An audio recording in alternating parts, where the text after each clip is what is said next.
ನಮಸ್ಕಾರ. ಕರ್ನಾಟಕ ಚಾಲಕರ ಒಕ್ಕೂಟದ ರಾಜ್ಯಾಧ್ಯಕ್ಷರಾಗಿರ್ತಕ್ಕಂಥ, ರಾಜ್ಯ ಸಂಸ್ಥಾಪಕರಾಗಿರ್ತಕ್ಕಂಥ, ರಾಷ್ಟ್ರೀಯ ಅಧ್ಯಕ್ಷರಾಗಿರ್ತಕ್ಕಂಥ ನಮ್ಮ ಜಿ ನಾರಾಯಣ ಸಮಣ್ಣವರಿಗೆ ನಮಸ್ಕಾರ, ಹಾಗೂ ನಗರಾಧ್ಯಕ್ಷರಾಗಿರ್ತಕ್ಕಂಥ ಶಶಿತಣ್ಣನವರಿಗೆ ನಮಸ್ಕಾರ, ಹಾಗೂ ಎಲ್ಲ ಚಾಲಕ ಮಿತ್ರರಿಗೆ ಸಂಜೆಯ ವಂದನೆಗಳು. ಶಿವರಾಮನಗರ ಕ್ಷೇತ್ರದಿಂದ ಅಧ್ಯಕ್ಷ ಜಲಪ ಮಾತಾಡ್ತಾ ಇರೋದು.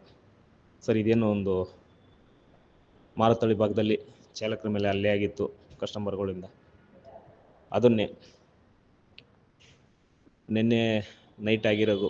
ಇವತ್ತು ಬೆಳಗ್ಗೆಯಿಂದ ನಮ್ಮ ಚಾಲಕ ಸ್ಟೇಷನಲ್ಲಿ ಬಂದು ಇವಾಗ ಎರಡು ಗಂಟೆವರೆಗೂ ವೆಯ್ಟ್ ಮಾಡಿದ್ದಾನೆ. ನಾವೆಲ್ಲ ನಮ್ಮ ಸಂಘಟನೆಯಿಂದ ಬಂದು ಇಷ್ಟೊತ್ತವರೆಗೂ ವೆಯ್ಟ್ ಮಾಡಿ ಅದನ್ನು 10,000ಗೆ ಕ್ಲಿಯರ್ ಮಾಡೋಂಥ ಕೆಲಸ ನಾವು ಮಾಡಿದ್ದೀವಿ.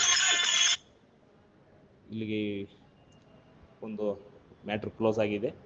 ಎಲ್ರಿಗೂ ಅಪ್ಡೇಟ್ ಮೂಲಕ ತಿಳಿಸಿದಂಥ ಎಲ್ಲ ನನ್ನ ಚಾಲಕ ಮಿತ್ರರಿಗೂ ಹೃತ್ಪೂರ್ವಕ ಧನ್ಯವಾದಗಳು.